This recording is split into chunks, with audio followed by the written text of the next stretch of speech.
Muchas gracias. De parte de ABA.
Sí, se puede.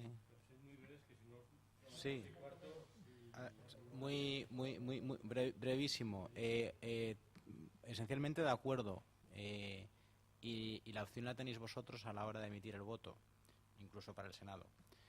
Pero quiero hacer un par o sea, incidir en un par de aspectos. Mira, UPyD en la Comunidad Valenciana fue el único que propuso el proyecto Escola Sana, suponía una inversión de miles de millones de euros por parte de la administración pública, porque toda la cadena alimentaria, todo el sector agrario valenciano era el que iba a suministrar en los colegios el alimento, ¿no? Los alimentos para los comedores escolares. No se hace. Y no lo entiendo. Tanta agricultura ecológica y tanta cercanía y tal, se recurren a caterings que traen alimentos de no sé dónde, cuando tan fácil como una medida como esas podría viabilizar, si existe ese verbo, muchas de las explotaciones agrarias en la Comunidad Valenciana. Y lo que comentas respecto a la rentabilidad es cierto. Y el problema es cumplir la ley. Es que está la ley de competencia desleal y defensa de la competencia, y lo que se está haciendo es dumping. Hay que ir contra eso. Hay que cambiar la ley de contratos agrarios. La ley de contratos agrarios es del año 2000, ¿eh? Y había una anterior del año 1982 y dicen prácticamente lo mismo. Y es, no, se tendrá que decir precio, condiciones de pago, denominación y no sé qué. ¿Sí? Ponga que se tiene que pagar no sé cuánto al principio, directamente, como se hace en la ley de protección de consumidor, o en otras ramas económicas de distribución o de comercio minorista, donde se especifican una serie de cláusulas que son derecho mínimo de obligado cumplimiento, que exigen la publicación de determinados precios para que no haya dumping, por ejemplo, que sean sospechosos simplemente para denunciar ante la Comisión de Economía. Y eso, pues sí, lo tienen que hacer los partidos, y hay que saber pues a quién se vota para que se haga, porque si ninguno de los que hay lo hacen, pues habrá que cambiar el voto. Solo puedo decir eso. A partir de las 12 diré a quién. Bueno, hay una pregunta más. Muy breve, por favor.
Sí.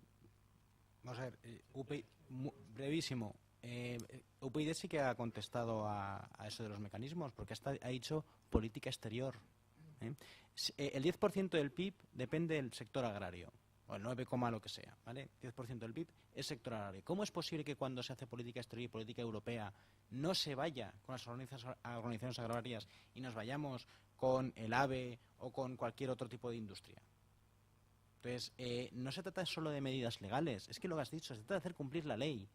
Y eso son medidas meramente ejecutivas. Y desde UPyD lo denunciamos, lo decimos incluso en el debate parlamentario respecto a la ley de fomento de la cadena alimentaria, dijimos que se quedaba corta, porque y también he propuesto normas, mecanismos específicos, un contrato, no una ley que regule las condiciones, que las diga, que las mencione, cuáles son las obligaciones de las partes, para que cuando sea una pequeña pyme la que tiene que negociar con un distribuidor, el distribuidor no pueda cambiarlo, porque está muy bien decir que se plasmarán las condiciones. ¿Qué condiciones se van a plasmar? Las que diga el distribuidor.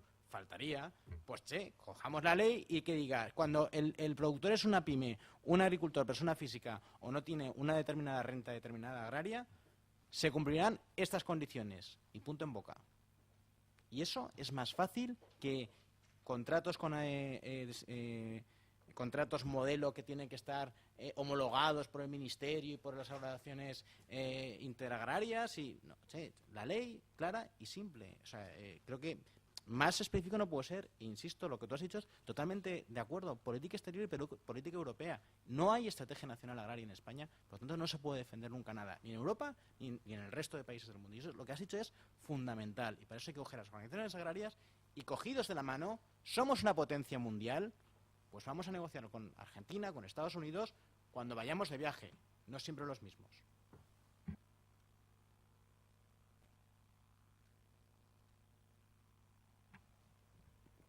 Bueno, a mi el que més m'ha llamat l'atenció és que parlares de les coses que té que regular Europa.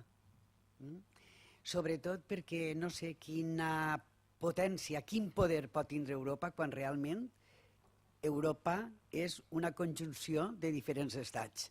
Val? I no n'hi ha presidenta, sinó que havem otorgat una presidència, no sé per quina llei de Berlí-Birlocke, però també n'hi ha ahí molts problemes de què tractar. El gran problema en aquests moments, i això sí que vaig a exposar-vos-heu a nivell molt particular, no és algo que vaig escrit en el paper, però sí a nivell molt particular, està el problema de lliure comerç i les grans multinacionals de l'agroalimentació, que en un moment determinat el fan ric, dient-te el que volen, i al dia següent el deixen en la ruïna perquè no els interessa. Parlen de Monsantos, de Ferrucci, etcètera, etcètera, etcètera, etcètera. O sigui, és els estats els que tenen que dir a aquestes empreses, i si cal Europa, si s'atreveix Europa, també a aquestes multinacionals de l'agroalimentació que van a ser regulades, en vez de ser el contrari, que és el que estan fent. Per això volen traure a debat i acceptar el TIP, que siguin les grans multinacionals de l'alimentació aquelles que ens diguen el que tenen que fer els governants. Pues si volen fer-ho així, que es presenten a unes oposicions, hi ha unes eleccions i ja veurem si els aprovem o no, i si els votem. Això què vol dir? És que estem fent les coses al revés, per un motiu de també una lliure economia, per una cosa que ens ve donada, que podríem estar a favor o en contra, però que no havem participat en les seues pròpies decisions. Si és que teniu raó. Mira, si jo crec que en un moment de la intervenció he dit és que els més saben d'aquestes coses són les organitzacions agràries. Clar que sí, clar que sí. Teniu raó, tota la raó del món, però el gran problema que tenim són ixes figures, les figures de les grans multinacionals. I si no ens remuntem a no fa tantíssims anys, que és el que Monsanto va fer en Sud-amèrica. I jo no vull que això per al País Valencià. I suposo que ningú de vostès. Vull que assentar-me i saber què estic menjant-me. Vull tindre una investigació contínua. Vull que existisquen llocs de treball. Vull que n'hi hagi un relleu generacional adequat a les nostres necessitats i a la quantitat de terra que tenim. Vull que aplegar acords en el govern. Vull que aplegar acords en Europa. Però no vull ser el parent pobre de ningú. I sabeu també com se solventa? Quan realment allí n'hi hagi persones que parlen en el nom de la terra que els ha elegit per a estar en aquests llocs, en el Parlament o en el Senat, on siga. Quan aquestes persones vagin allí i diguen no, jo sóc valencià o sóc valenciana i per tant el primer que vaig a pensar és en la meva terra, quasi que ens estarem equiparant ja a les demés comunitats autònomes, que a poc estem quedant-nos al final de la cua en això de que tenim turisme i formem part de la Mediterrània. Muy Muy bien, pues ya para acabar, abrimos el turno de preguntas en redes sociales y aunque el compañero más activo está en la primera línea, bueno, se pide... bien, abrimos... Bien, vale, pues venga. Vale, un momento. Primero, sí que por seguir las reglas, aunque después abramos un turno adicional, por seguir el tuit más retuiteado, nuestro compañero Javier Formen pues planteaba ahí una cuestión. Sí que animo a todos los candidatos a que bueno, pues esas cuestiones que han quedado ahí pues la puedan contestar en el futuro. Sí, marquen el hashtag, mencionen a la escuela. Yo creo que pues sería lo lógico. Y Javier comentaba en qué basará cada partido su posición sobre transgénicos. ¿Preguntarán a la comunidad científica o solo a Greenpeace? Bueno, sí, se contesta ya. Obviamente la comunidad científica, vamos, es de cajón. Obviamente se tiene que tener en cuenta otro tipo de instituciones o entidades que aportan conocimiento, información o valor. Pero también escucharemos a las organizaciones agrarias, faltaría más. Pero evidentemente tiene que haber un informe o una base científica, y qué mejor que las universidades o las escuelas especializadas en este sector, escuchando también al resto de sectores, pero obviamente la comunidad científica es científica. Creo que la respuesta es esa. Bueno, pues ahí casi estamos de acuerdo, José Luis. Yo creo que a los científicos, evidentemente a las asociaciones agrarias, a los agricultores y, por supuesto, a Greenpeace. Yo creo que estos temas donde va la seguridad de lo que comemos, tenemos que estar todos, incluso los políticos.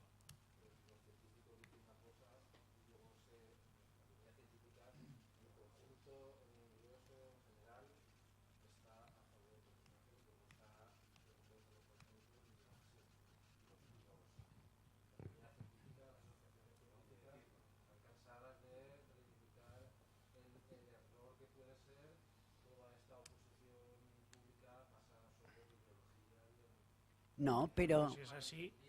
Pero puede ser una realidad que cuando hablamos de transgénicos y decimos aquello, paralicemos los transgénicos, y que, además de la comunidad científica, a mí me parece que se levante una voz que también diga a la comunidad científica, oye, cuidado, que hay estos problemas, y se tengan en cuenta, es bueno.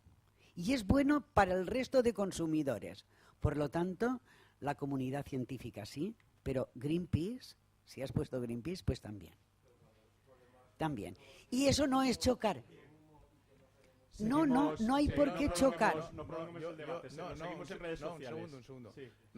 Yo contesto muy brevemente y muy claramente a la pregunta que se ha hecho, que además es directísima. Nosotros vamos a hacer caso exclusivamente a la EFSA, que es la Autoridad Europea de Seguridad Alimentaria, y a la Comisión Nacional de Bioseguridad, que son nuestros dos referentes científicos. Punto a punto, cualquier organismo modificado genéticamente que se plantee para aprobación, si pasan esos dos filtros, que son los referentes científicos del Estado, nosotros lo aprobaremos. Esa es la respuesta. Bien, Javier.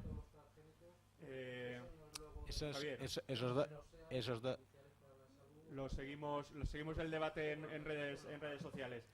Para terminar, una pregunta, profesor Vicente Conejero, si no les importa a los ponentes, brevemente ha solicitado un turno de palabra.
Vicente, por concretar. Necesidad de tecnología, necesidad de I+D. No, sí. No.